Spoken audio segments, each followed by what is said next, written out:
So this problem is similar to the last problem, in which you know the empirical formula, you don't know what it weighs, but we can easily calculate that, and you do know the molecular formula's mass, but you don't know what the molecular formula is. So you have to figure out what the molecular formula is, and you know it's going to be either equal to this. If this mass comes out to 142, you know it's the same, or it's going to be a multiple of this. It might be times 2 or times 3 or times 4. We just don't know yet. We need to figure out mathematically how many times bigger is this when compared to the mass of the empirical formula.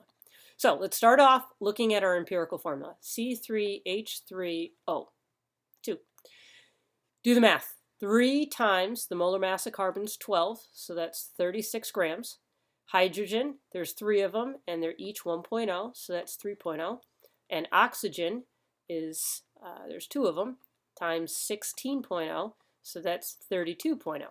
So if you add these guys up together, you end up with 71.0 grams if we had 1 mole. So 71 grams per mole.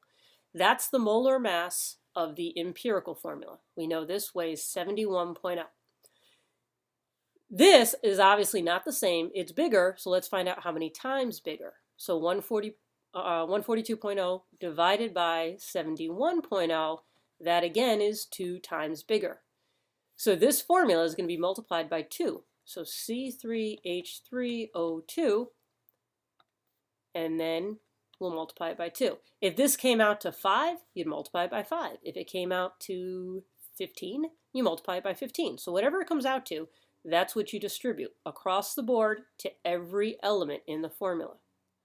So 2 times 3 leaves us with 6. 2 times 3 leaves us with 6. 2 times 2 is 4.